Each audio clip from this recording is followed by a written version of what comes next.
نحمده ونصلي ونسلم على رسوله الكريم أما بعد. وعن عائشة رضي الله تعالى عنها قالت: قال رسول الله صلى الله عليه وسلم: يا عثمان عسى الله أن يقمصك قميصا، فإن أرادك المنافقون على خلعه فلا تخلعه. وعن طلحة رضي الله تعالى عنه قال: قال رسول الله صلى الله عليه وسلم: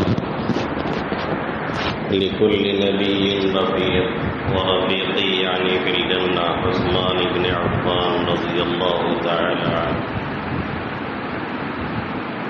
أو كما قال سيدنا وهادينا محمد صلى الله تعالى عليه وسلم.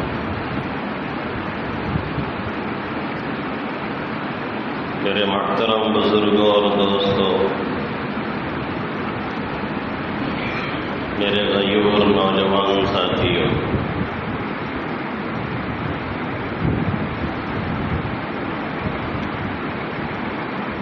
آج 18 ذی الحجہ ہے،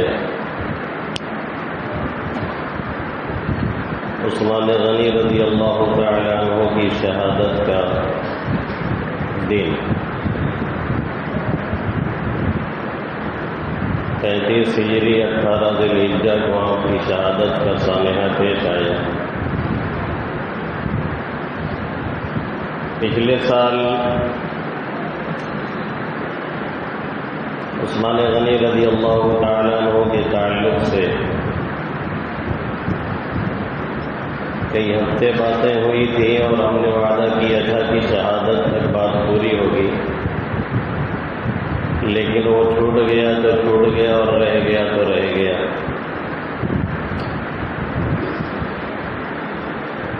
آج یاد آیا کہ 18 ذی الحجہ ہے، آپ کی شہادت کا دن ہے، تو کیوں نہ اس مضمون کو پورا کر دیا جائے۔ آپ کے جو فضائل ہیں، آپ کے جو مناقب ہیں، زبان رسالت صلی اللہ علیہ وسلم سے آپ کے لیے جو جملے نکلے ہوئے ہیں، وہ تقریباً تمام باتیں اس سے پہلے آ چکی ہیں۔ اب اس بات پہ ہم پہنچے تھے کہ آپ کی شہادت کتنے دردناک انداز میں اور کس انداز میں ہوئی۔ واقع شہادت کا تذکرہ یہی باقی رہ گیا تھا، اور وہ انتہائی دردناک ہے، لیکن مسئلہ یہ ہے کہ ہمیں تو ایک شخصیت کی شہادت کا علم ہے اور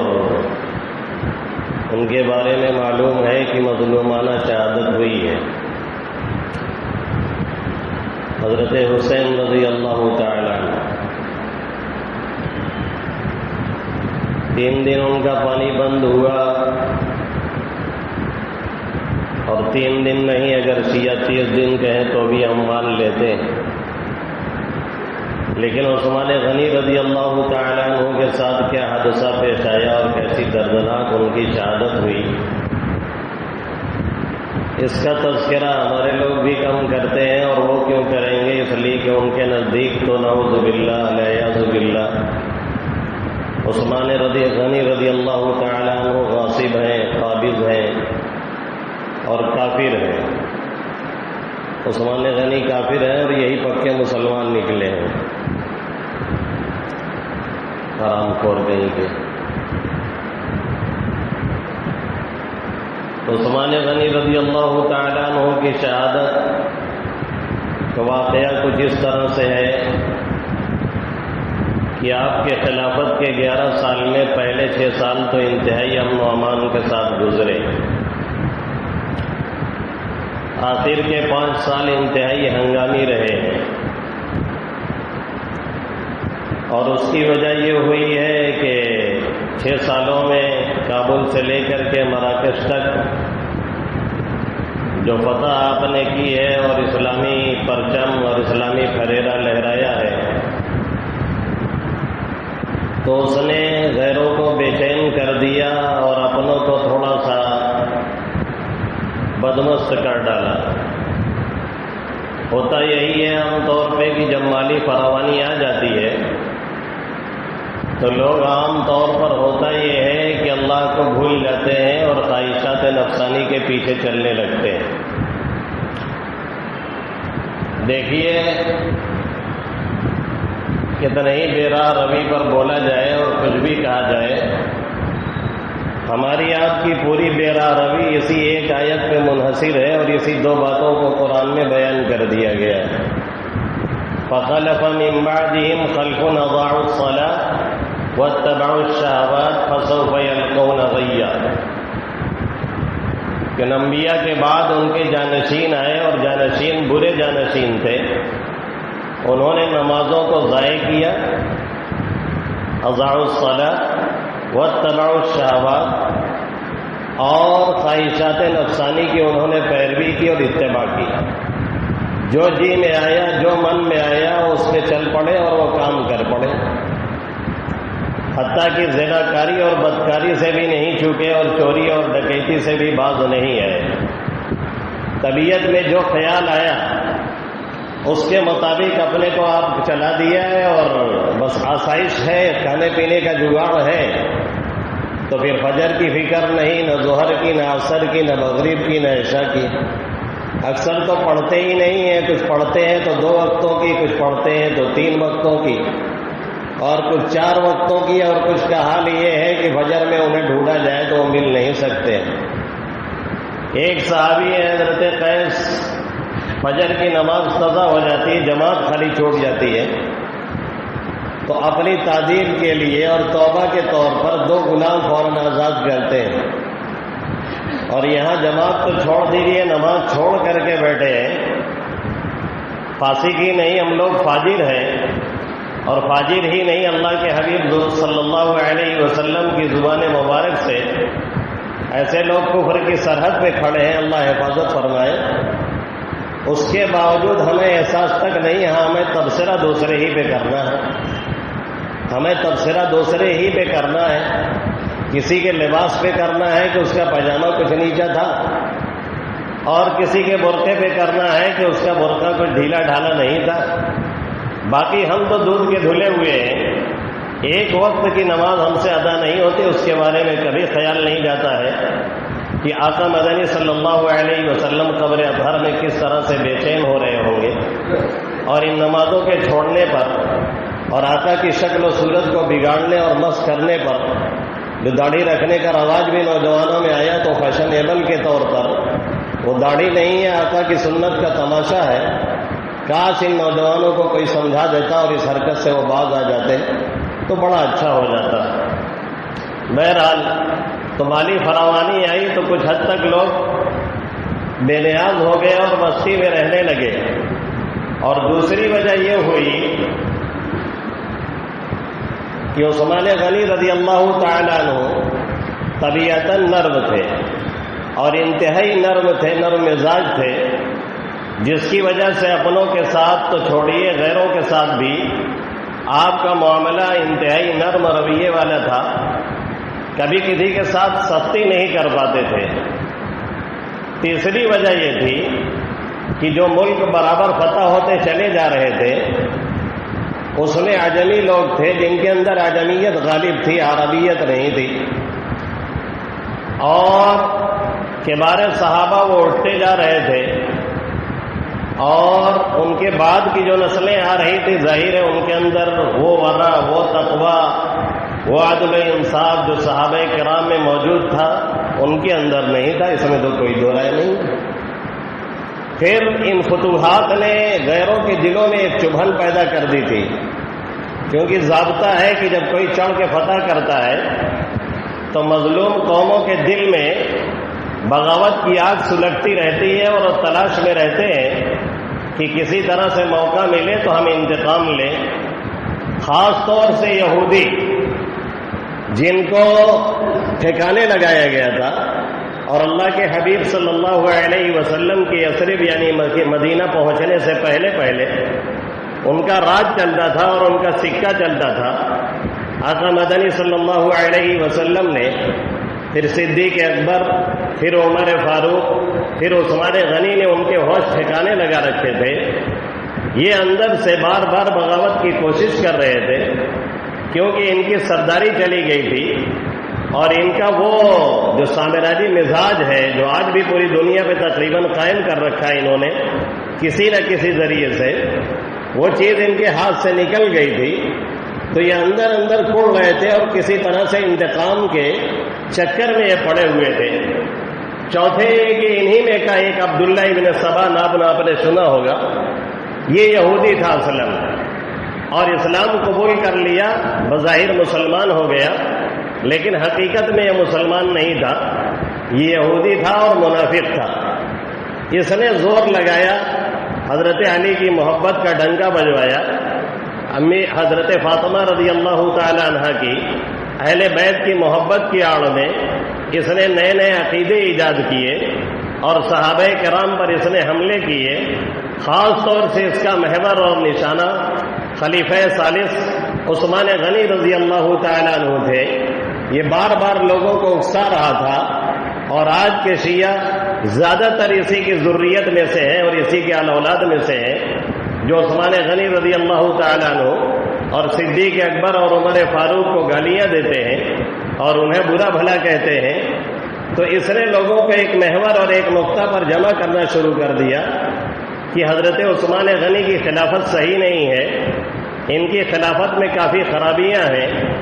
اور انہوں نے کئی گورنروں کو معزول کیا ہے، اور اپنے لوگوں کو انہوں نے ان عہدوں پر بیٹھا دیا ہے، اور انہوں نے اپنا مصحف باقی رکھا، اپنا قرآن، باقی جتنے مصاحف تھے وہ انہوں نے جلا دیے ہیں، ختم کروا دیے ہیں، اور یہ اپنے لوگوں کو نوازتے ہیں، بیت المال سے مال نکال کر کے اپنے قریبی اور رشتہ داروں پہ خرچ کرتے ہیں۔ اچھا، یہ الزام عبداللہ ابن سبا کا تھا، تھوڑا غور سے سنیے گا۔ یہ الزام عبداللہ ابن سبا کا تھا، جو کہ یہودی النسل تھا اور تھا یہودی، بظاہر مسلمان ہو گیا تھا۔ اسی الزام میں نمک مرچا لگایا ہے مودودی صاحب نے، اور اس الزام سے بری نہیں ہو سکے علامہ شبلی صاحب بھی۔ حد تو یہ ہے، الفاروق جیسی کتاب لکھنے والا، اس کے داہنے صفحہ پہ نیچے یہی بات وہاں بھی لکھی ہوئی ہے کہ اقربا پروری ان کے اندر تھی، اور وہ بیت المال سے لوگوں کو نواز رہے تھے، نعوذ باللہ من ذالک۔ جس شخص کا حال یہ ہو کہ وہ خلافت ملنے سے پہلے اتنا بڑا مالدار ہو کہ اپنے تو چھوڑ دیجیے، غیروں کی مالی تنگی اور غیروں کی پریشانی وہ نہ دیکھ پاتا ہو، جس کا حال یہ ہو کہ جب میٹھے پانی کی ضرورت پڑی اور مدینہ والے پانی کے قحط میں مبتلا ہوئے ہیں تو بیر روما خرید کر کے آقا کے اشارے پر وقف کر دیا ہے، مدینہ والوں کے پانی کا مسئلہ حل ہو گیا۔ جس کا حال یہ ہو کہ جب مدینہ میں قحط پڑا ہے تو شام سے لے کر کے مدینہ تک اونٹوں کی لائن لگا دی ہے، وہ بھی غلہ کے ساتھ، تاکہ کھانے پینے میں کوئی دقت کسی کو پیش نہ آئے۔ جس کا حال یہ ہو کہ اسے اللہ نے اتنا نوازا ہو کہ عبداللہ ابن سبا جیسے کمینے اور ان کی ناپاک ذریت خواب میں بھی نہ سوچ پائے کہ اتنا مال و دولت ہمیں ملے گا، اور وہ انڈین گورنمنٹ خرید لے جسے اللہ نے اتنا نوازا ہو، اس کے بارے میں یہ کہا جا رہا ہے نعوذ باللہ اس نے بیت المال سے پیسہ لے کر کے اپنے لوگوں پر خرچ کر دیا ہے اور اپنے لوگوں کو دے دیا ہے۔ یہ اس نے کہا تھا، اور اسی کا تھوکا ہوا عبداللہ ابن سبا کا آج بھی جو صحابہ مخالف ہیں یا حضرت عثمان غنی کے مخالف ہیں، وہ اس جملے کو چاٹ رہے ہیں اور اس کے تھوکے ہوئے کو لے رہے ہیں اور اسی کو نقل کرتے چلے جا رہے ہیں۔ انہیں معلوم ہونا چاہیے، ترمذی شریف کی روایت ہے، اللہ کے حبیب صلی اللہ علیہ وسلم کے دور حکومت، آپ کے دور میں ایک صاحب کا جنازہ لایا گیا۔ آقا مدنی صلی اللہ علیہ وسلم نے اس شخص کا جنازہ پڑھنے سے انکار کر دیا اور فرمایا کہ یہ میرے عثمان سے بغض رکھتا تھا، اس لیے میں اس کا جنازہ نہیں پڑھا سکتا ہوں، میں حضور ہوں پر نور، لے جاؤ اس کو دور، میں جنازہ ایسے ویسے کا پڑھاؤں کیوں؟ آقا مدنی صلی اللہ علیہ وسلم نے موجود رہتے ہوئے ایسے شخص کا یعنی ایسے بدبخت کا کہہ لیجئے جنازہ نہیں پڑھایا جو عثمان غنی سے بغض رکھتا تھا۔ پھر یہ جو جملے لوگ لکھتے آ رہے ہیں عبداللہ ابن سبا والی بات جو کہتے چلے آ رہے ہیں، ان سے تو وہی عمر فاروق اور عثمان غنی وہیں نپٹ رہے ہوں گے قبر میں، وہیں پتہ چل رہا ہوگا کہ اقربا پروری تھی کہ نہیں تھی۔ تو یہ الزام عبداللہ ابن سبا نے لگایا تھا۔ اب ان الزاموں میں کوئی حقیقت نہیں تھی۔ کیوں حقیقت نہیں تھی؟ پہلے الزام کو تو ہم نے بتلا دیا کہ جو شخص اتنا بڑا مالدار ہو کہ پہلے ہی سے لوگوں پہ خرچ کر رہا ہے، وہ خلافت کے بعد بیت المال سے لے کر کے کیوں اپنے لوگوں کو دے گا؟ جس کے پاس اتنا بھرا پڑا ہوا ہے کہ وہ غیر کی غربت نہیں دیکھ پا رہا ہے، وہ دوسروں کی افلاس اور تنگ دستی کو نہیں دیکھ پا رہا ہے، وہ اپنے لوگوں کی تنگ دستی کیوں برداشت کرے گا؟ وہ اپنے خاندان والوں کی غربت کو کیوں برداشت کرے گا؟ جس کی رحم دلی کا عالم یہ ہے کہ پورے مدینے والوں کو بانٹ رہا ہے، جس نے غزوہ تبوک غزوہ اسرت میں جب آقا پریشان تھے اور چندے کا اعلان کیا تو اتنا لا کر کے دے دیا، اتنا لا کر کے دے دیا کہ آقا کی زبان مبارک سے یہ جملہ نکلا کہ اس عمل کے بعد عثمان کے لیے کوئی عمل نقصان دہ نہیں ہے، یہی ایک عمل ان کا کافی ہے انہیں جنت تک پہنچانے کے لیے، یہ عثمان غنی۔ تو پھر ایسا اعتراض لچر اعتراض کیوں کیا جا رہا تھا اور کیوں لوگ آج تک اسی کو اٹھاتے چلے آ رہے ہیں؟ دوسرا اعتراض جو تھا کہ انہوں نے بہت سے فرما روا کو یا بہت سے گورنروں کو معزول کیا ہے، تو ہر حاکم ہر فرما روا اپنے اعتبار سے لوگوں کو ڈیل کرتا ہے اور اپنے اعتبار سے لوگوں کو لگاتا ہے اور فیلڈنگ سجاتا ہے۔ اگر یہ اعتراض عثمان غنی پہ ہے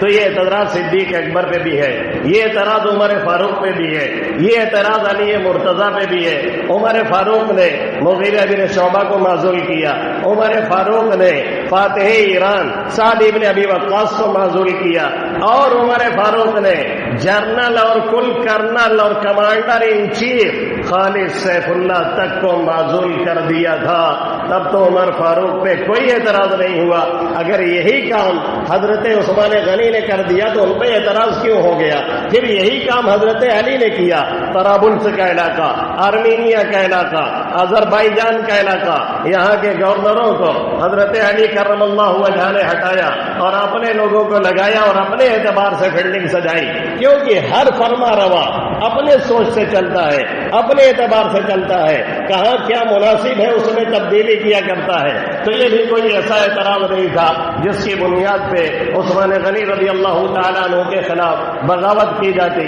ایک اعتراض اور تھا کہ انہوں نے اپنا مصحف اور قرآن باقی رکھا، باقی مصاحف کو انہوں نے جلا کر کے ختم کر دیا، جو کہ درست نہیں ہے۔ یہ پاگل لوگ جانتے نہیں امت پہ ایک بڑا احسان کیا ہے، کیونکہ کئی قرآن کئی طریقے سے لکھا ہوا تھا اور ہر ایک کی قراتیں الگ الگ تھی۔ اگر عثمان غنی ایسا نہ کرتے تو بعد میں امت میں ایک بڑا اختلاف پیدا ہوتا، ہر ایک اپنی قرات کے پیچھے پڑ جاتا اور اپنے قرآن کے چکر میں پڑ جاتا، پھر امت میں خوریزی ہوتی۔ ہم کہتے ہمارا قرآن صحیح ہے، آپ کہتے ہمارا قرآن صحیح ہے۔ اللہ نے جبکہ کہا ہے اِنَّا نَحْنُ نَزَّلْنَا الذِّكْرَ وَإِنَّا لَهُ لَحَافِظُونَ، ہم نے اس قرآن کو اتارا ہے، ہمیں اس کی حفاظت کرنے والے ہیں۔ اس حفاظت کا ذریعہ اللہ کسی کو بھی بنا سکتا ہے اور کسی کو بھی چن کر کے کھڑا کر سکتا ہے۔ اسی لیے عثمان غنی رضی اللہ تعالیٰ عنہ نے تمام مصاحف کو ہٹا کر کے ایک قرآن رکھا تاکہ آئندہ آنے والی امتوں میں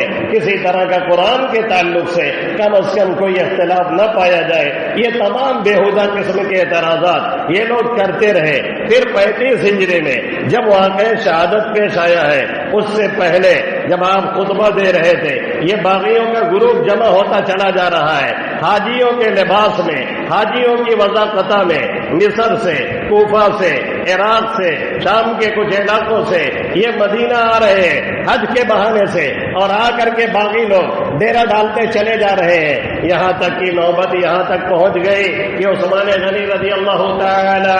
خطبہ دینے کے لیے منبر رسول پہ کھڑے ہوئے کہ ایک شخص کھڑا ہوتا ہے اور کہتا ہے آپ اللہ کے حکم پر عمل کیجیے۔ آپ نے فرمایا بھائی بیٹھ جاؤ، میں اسی کے مطابق عمل کر رہا ہوں اور کروں گا۔ اس نے پھر کہا نہیں، آپ اللہ کے حکم پر عمل کیجیے۔ آپ نے فرمایا ٹھیک ہے تم بیٹھو۔ بڑی نرمی کے ساتھ اور بڑے ہی نرم رویے کے ساتھ آپ نے اسے بٹھانے کی کوشش کی، لیکن وہ سازش پوری تیار کی گئی تھی، اسکرپٹ پوری تیار کی گئی تھی، اس لیے دوسرا کھڑا ہوا، تیسرا کھڑا ہوا، پھر پتھر مارنے لگے اور کنکری کی بارش کر دی، یہاں تک کہ نائب رسول، داماد رسول عثمان ذی النورین ممبر رسول سے گر کر کے بے ہوش ہو گئے اور آپ کو بے ہوش کر دیا گیا۔ لیکن پھر بھی آپ نے کسی سے انتقام لینا مناسب نہیں سمجھا۔ اس کے بعد پھر یہ باغیوں کا گروہ آگے بڑھتا رہا اور ان کی جو شکایتیں رہی، عثمان غنی رضی اللہ تعالیٰ عنہ اسے زائل کرنے کی فکر میں لگے رہے۔ نہ معلوم کتنے لوگوں کو کئی علاقوں میں بھیجا، حضرت عبداللہ ابن عمر کو، حضرت اسامہ ابن زید کو، حضرت عبداللہ ابن زبیر کو اور دیگر لوگوں کو تیار کیا، مختلف علاقوں میں لوگوں کی شکایتیں معلوم کرنے اور ان شکایتوں کو دور کرنے کے لیے آپ کے لوگ کہتے رہے یہ ماننے والے نہیں ہیں۔ آپ نے فرمایا ان کی شکایتیں سننا اور اسے دور کرنا یہ میرا فریضہ ہے اور میری ذمہ داری ہے، اور اس خلافت کو تو میں چھوڑنے والا نہیں ہوں، کیونکہ اللہ کے حبیب صلی اللہ علیہ وسلم نے فرمایا تھا کہ ہو سکتا ہے قریب ہے وہ زمانہ اللہ تمہیں خلافت کی قمیص پہنائے گا۔ اور منافقین، یاد رہے آقا نے کیا جملہ استعمال کیا ہے، آقا نے فرمایا منافقین تمہیں اس خلافت سے دستبردار کرنا چاہیں گے، اس خلافت کے لباس کو تم سے اتروانا چاہیں گے، لیکن اسے اتارنا نہیں، خلافت کو چھوڑنا نہیں، اس لیے آپ نے خلافت چھوڑی نہیں اور ان کی شکایتیں دور کرنے کی فکر میں لگے رہے۔ پھر جا کر کے شام مصر سے جو قافلہ آیا تھا ان سے پوچھا تمہاری شکایت کیا ہے؟ انہوں نے کہا کہ آپ نے عمرو ابن سرا کو معذور کر دیا ہے، ہمیں یہ بات پسند نہیں۔ آپ نے فرمایا کس کو بنانا چاہتے ہیں گورنر، جسے بتاؤ ہم اسے بنا دیتے ہیں۔ لوگوں نے کہا محمد ابن ابی بکر صدیق کو بنانا چاہتے ہیں۔ آپ نے فرمایا ٹھیک ہے ہم انہیں بنا دے رہے ہیں۔ لگا کہ اب فتنہ دب جائے گا اور لوگ واپس ہو رہے ہیں، لیکن اے بسا آرزو کی خاک شدہ، بہت سی آرزویں خاک ہو جاتی ہیں۔ کچھ ہی دنوں کے بعد پھر مدینہ کے اندر ہنگامہ برپا، انقلاب اور انتقام، زمین ہلنے لگی اور آسمان تھر تھرانے لگا۔ ہوا کیا؟ حضرت علی باہر نکلتے ہیں، پتہ کرتے ہیں، معلوم یہ ہوتا ہے کہ باغی راستے سے واپس آ گئے ہیں اور وہ یہ کہہ رہے ہیں کہ مصر کے گورنر کے نام ایک خط لکھ کر کے بھیجا گیا ہے جس میں یہ کہا گیا ہے کہ یہ خط ملتے ہی جب یہ لوگ یہاں سے واپس جائے انہیں قتل کر دیا جائے۔ عثمان غنی تک خبر پہنچی، آپ نے فرمایا میرے فرشتوں کو خبر نہیں، میں نے کوئی ایسا خط نہیں لکھا ہے، میں نے کسی کو بھی نہیں بھیجا ہے، آپ لوگ بے فکر رہیے۔ لیکن باغی ماننے کے لیے تیار نہیں، باغی آگے بڑھتے چلے جاتے ہیں اور یہاں تک نوبت پہنچ گئی۔ پھر باغیوں نے آ کر کے آپ کے گھر کا محاصرہ کر لیا کہ بارے صحابہ وہ بوڑھے ہیں، وہ گھروں کے اندر ہے، کچھ مضبوط صحابہ کرام آپ کے ارد گرد ٹہل رہے ہیں، باقی صحابہ کرام ابھی حج پہ گئے ہوئے ہیں، حج کا موسم چل رہا ہے، حج کا زمانہ چل رہا ہے،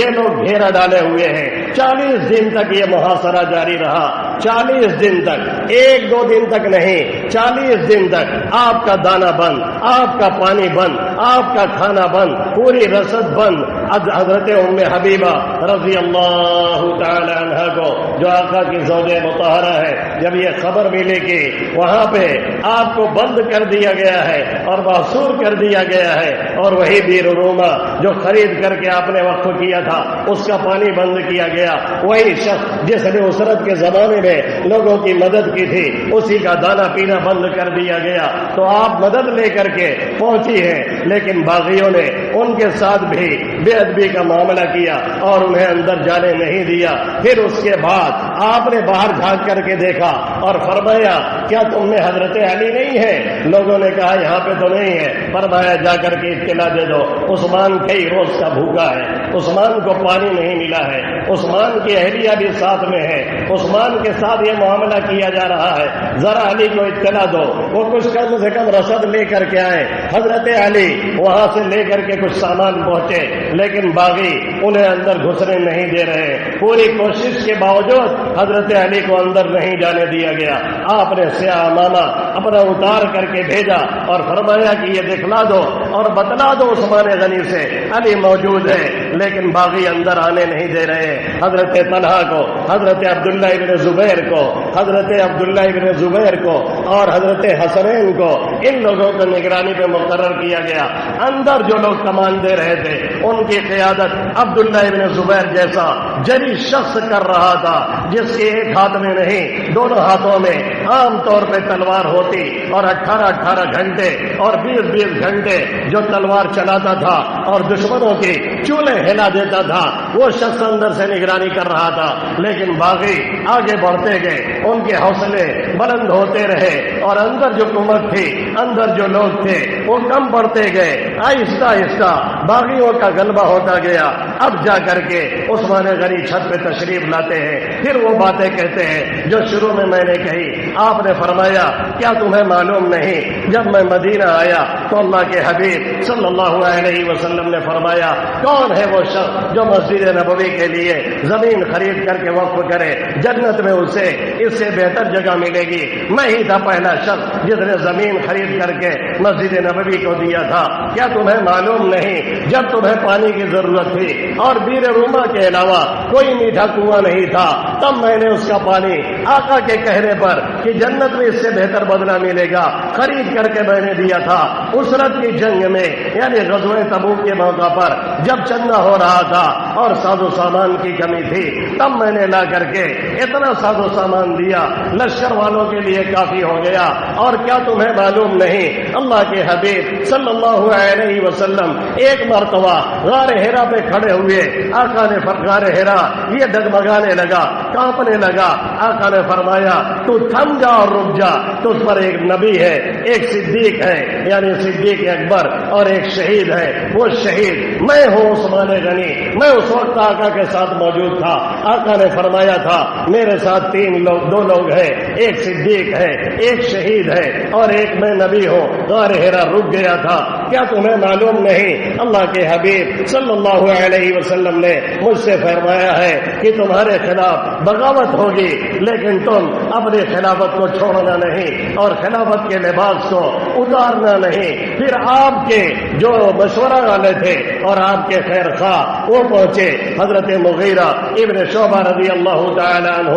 انہوں نے آ کر کے کہا 3 باتیں ہم آپ سے کہتے ہیں، وہ آپ مان لیں شاید بات بن جائے. ایک تو یہ کہ آپ قتال کی اجازت دے دیں. باہر جو لوگ کھڑے ہوئے ہیں آپ کے حامی وہ ایک اشارے کے منتظر ہیں اور تھوڑی ہی دیر میں ان کو خاک و خون میں تڑپا دیا جائے گا اور باغیوں کو اوقات معلوم ہو جائے گی. اور اگر یہ نہیں منظور ہے تو دوسری شرط منظور کیجیے، بیک ڈور سے دیوار توڑیے اور نکل جائیے، حرم مطہر میں چلے جائیے مکہ اور حرم میں جا کے پناہ لیجیے. یہ لوگ کم سے کم حرم کی حرمت کا خیال کریں گے اور وہاں پہ تو جا کر کے قتال نہیں کریں گے. یا تیسری شرط یہ منظور کر لیجیے کہ یہاں سے چھوڑ کر کے شام چلے جائیے، شام میں آپ کے حامی لوگ ہیں، وہ امیر معاویہ ہے، انشاءاللہ کچھ نہیں ہوگا. آپ نے فرمایا پہلی بات یہ کہ میں قتال کروں، میں اس کی اجازت نہیں دیتا کہ مدینہ رسول میں خون خرابہ کیا جائے اور کلمہ پڑھنے والوں کا یہاں پہ خون بہایا جائے. میں آقا کے شہر میں اس طرح کی اجازت کسی کو نہیں دیتا. سب سے بہترین اس وقت میرا حامی وہ ہے جو یہاں پہ تلوار نہ اٹھائے. اور دوسری بات میں مکہ چلا جاؤں اور حرم میں جا کے چھپوں، اس کی گارنٹی نہیں ہے. یہ لوگ وہاں بھی جائیں گے اور حرم کی حرمت کو پامال کریں گے، اس لیے میں وہاں بھی جانے والا نہیں ہوں. اور تیسری بات میں یہاں چھوڑ کر کے مدینہ چلا جاؤں شام، یہ مجھ سے گوارا نہیں کہ آقا کی ہمسائیگی، آقا کا پڑوس، آقا کا ساتھ، یہاں کی زمین عثمان چھوڑ کر کے اپنی جان کے خوف سے چلا جائے، یہ مجھ سے گوارا نہیں ہے، اس لیے میں مانتا نہیں. پھر امیر معاویہ کا خط آتا ہے آپ یا تو شام آئیے یا ہمیں اجازت دیجیے، ہم فوج لے کر کے آتے ہیں. زید ابن ثابت اندر جاتے ہیں اور کہتے ہیں ایک اشارہ تو کیجیے، پھر دیکھیے تماشا کیا ہوتا ہے. لیکن باہر عثمان قابیل اور حابیل کے واقعہ کے بعد آسمان کی نگاہ اور دھرتی کا سینہ پہلی مرتبہ یہ واقعہ دیکھ رہا تھا کہ ایک مظلوم ہے، اسے قتل کرنے کے لیے لوگ در پے ہیں، آگے پیچھے بھیڑ جمع ہے اور کبھی بھی قتل ہو سکتے ہیں۔ اور حضرت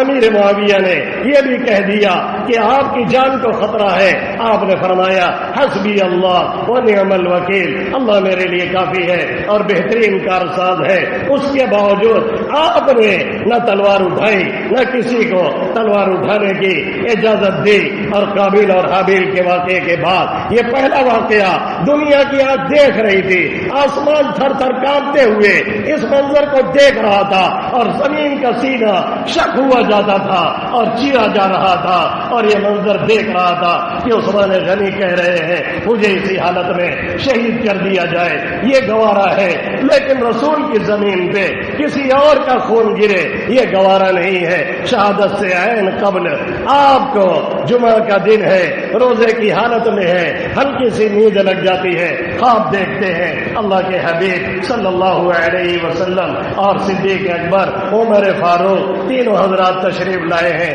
اور فرما رہے ہیں عثمان جلدی کرو، تمہیں ہمارے ساتھ افطار کرنا ہے۔ اور دوسری روایت میں ہے کہ خواب میں کہا گیا عثمان جلدی کرو، تمہیں ہمارے ساتھ جمعہ پڑھنا ہے۔ حضرت عثمان کی نیند کھلتی ہے تو حضرت نائلہ اپنی بیوی سے کہتے ہیں میری شہادت کا وقت قریب آ گیا ہے، وہ پائجامہ لے کر کے آؤ جو میں نے خریدا تھا اور ابھی تک پہنا نہیں، تاکہ اسے پہن لوں، میرا صدر کہیں نہ کھل جائے، اور قرآن لے کر کے آؤ، اب قرآن کی میں تلاوت کروں گا۔ حضرت نائلہ کہتی ہے نہیں نہیں ایسا نہیں ہوگا، آپ کہتے ہیں یہ فیصلہ ہو چکا ہے، خواب میں میرا نبی آ کر کے یہ کہہ چکا ہے آئیے میرے ساتھ افطار کیجیے، آئیے میرے ساتھ جمعہ پڑھیے، اس لیے میری شہادت تقریباً یقینی ہو چکی ہے۔ قرآن لیا ہے ایسے وقت میں جب شہادت کا ٹائم ہے، ایسے وقت میں جب بلوائی جمع ہے، ایسے وقت میں جب خون کے پیاسے ہر طرف سے گھیرا بندی کیے ہوئے ہیں،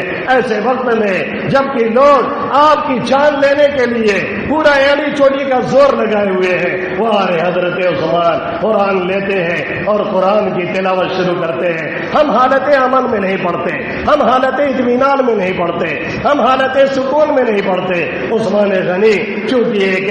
ایک رکعت میں پوری رات میں پورا قرآن پڑھ ڈالتے تھے، اس لیے قرآن لیا اور اس میں تلاوت میں ایسا مست ہوئے، ایسا ماں ہوئے، انہیں خبر ہی نہیں کہ حملہ ہونے والا ہے، انہیں خبر ہی نہیں کہ لوگ ہماری جان لینے کے لیے چھت پھلانگ کر کے آئیں گے۔ اس کے بعد قاتلین عثمان چھت پھلانگ کر کے آئے، پہلے محمد ابن ابی بکر نے آپ کی داڑھی پکڑی، آپ نے اس سے کہا بھتیجے اگر تیرے والد ہوتے تو آج تجھے سمجھا دیتے، وہ شرما کر کے پیچھے ہٹے۔ اس کے بعد کنانہ ابن بشر لوہے کی سریا لے کر کے آگے بڑھا اور ایک وار کیا، آپ کی پیشانی پہ لگا، آپ پہلو کے بل گرے۔ پھر اس کے بعد حمران نے دوسرا وار کیا، تیسرا وار کیا، اس کے بعد عمرو ابن حمق نے آپ کے سینے پہ چڑھ کر کے یہ کے بعد دیگرے نیزے سے ایک ایک نہیں 7 اور 8 اور 9 زخم لگائے۔ پھر اس کے بعد ایک اور بدبخت بڑھا، اس نے تلوار چلائی، حضرت نائلہ نے اپنا ہاتھ بڑھایا، ان کی 3 انگلیاں کٹ گئی، اور اس کے بعد پھر اس نے آپ پر وار کیا اور حضرت عثمان غنی رضی اللہ تعالی عنہ کی شہادت پیش آئی، اور آپ اس دنیا سے جان جانے آخری کے سپرد کرتے ہوئے روزے کی حالت میں خنجر کی نوک سے، تلوار کی نوک سے بے ہر مددگار اور بے سہارا اس دنیا سے تشریف لے گئے۔ کل قیامت میں کسی کی شہادت کی گواہی کوئی مسجد دے گی، کل قیامت میں کسی کی شہادت کی گواہی کوئی زمینی علاقہ دے گا، کل قیامت میں کسی کی شہادت کی گواہی کوئی نیزہ دے گا، کل قیامت میں کسی کی شہادت کی گواہی کوئی تلوار دے گی، کل قیامت میں کسی کی شہادت کی گواہی کوئی مقام دے گا، لیکن عثمان غنی کی شہادت کی گواہی وہی قرآن دے گا جس کی وہ تلاوت کر رہے تھے، اس لیے کہ آپ کا خون چھٹک کر کے اس آیت پہ آ کر کے گرا، فَسَيَكْفِيكَهُمُ اللَّهُ وَهُوَ السَّمِيعُ الْعَلِيمُ، اللہ ان کے لیے کافی ہے، اللہ سب کچھ سن رہا ہے، سب کچھ دیکھ رہا ہے۔ اس کا ٹھیک ترجمہ کیا جائے تو یہ ترجمہ ہوگا کہ اللہ ان سے نپٹ لے گا اور اللہ نپٹنے کے لیے کافی ہے۔ بعد میں پھر ابو قلابہ کہتے ہیں ہم نے دیکھا جن جن لوگوں نے حضرت عثمان کے قتل میں شرکت کی تھی، سب کے سب پاگل ہو گئے، سب کے سب مجنون ہو گئے، اور محمد ابن ابی بکر کو لوگوں نے گدھے کی کھال میں بھر کر کے جلا کر کے راکھ کر دیا۔ اور اسی طریقے سے ایک شخص کو ابو قلابہ نے شام کے علاقے میں دیکھا، اس کا ہاتھ کٹا ہوا ہے، اس کے دونوں پاؤں کٹے ہوئے ہیں، وہ چلا رہا ہے، ہائے جہنم کی آگ، ہائے جہنم کی آگ، ہائے جہنم کی آگ۔ کہتے ہیں میں قریب گیا، میں نے کہا جہنم کی آگ تو کہیں نہیں دکھ رہی ہے۔ کہنے لگا میرے اندر لگی ہوئی ہے اور مجھے جلا رہی ہے، اس لیے کہ